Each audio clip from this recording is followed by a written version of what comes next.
দীর্ঘ সময় চুপ করে থাকাটা মারেফতের পরিচয়। যখন আপনি চুপচাপ থাকবেন, খুব বেশি কথা বলবেন না, বেশি অপ্রয়োজনীয় কথা বলবেন না, প্রয়োজনীয় কথা বলবেন, আল্লাহর পক্ষ থেকে আপনার কলবের উপরে ইলম আসবে। ইলমের জন্য আল্লাহর পক্ষ থেকে আসবে সব। দেখবেন ঠান্ডা মাথায় চিন্তা করলে সুন্দর গোছানো চিন্তা করা যায় না, এলোমেলো হবে না চিন্তাগুলো তো। এবং যদি আমরা বেশি ব্যস্ত থাকি, বেশি কথা বলি, তখন কিন্তু চিন্তাগুলো এলোমেলো হয়ে যায়।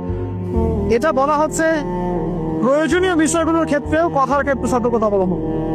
তাহলে অপ্রয়োজনীয় যে কথাগুলো আছে, যে গীবত, পরনিন্দা, পরচর্চা, অহেতুক মিউজিক শোনা বা অহেতুক কাব্য চর্চা, অহেতুক উপন্যাস, এগুলোর কি মূল্য আছে? তাও যখন প্রয়োজনীয় ক্ষেত্রে আল্লাহ পাক বলছেন আলাইকা বিতুল ইসলামতি, তোমার উপরে দীর্ঘ নিরবতাকে ওয়াজিব করে নাও, তাহলে অপ্রয়োজনীয় গাল গল্প, আড্ডাবাজি, যে আমরা চায়ের দোকানে করছি, ক্যারাম খেলতে খেলতে করছি, লুডো খেলতে খেলতে করছি, অহেতুক আড্ডাবাজি করছি, ফ্রেন্ড সার্কেল একত্রিত হলে অনেক অহেতুক গল্প হয়ে যায়।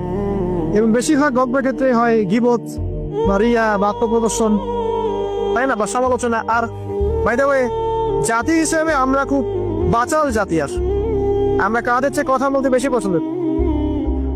আমরা কাজের চাইতে কথা বলতে বেশি পছন্দ করি, কিন্তু যার উন্নত সভ্যতা তারা কথা কম বলে, কাজ বেশি করে।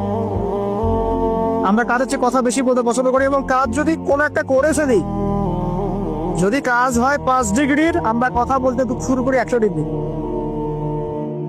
ভাবখানা আমাদের এরকম। তো আমাদের এই জাতিগত পরিবর্তন আনতে হবে।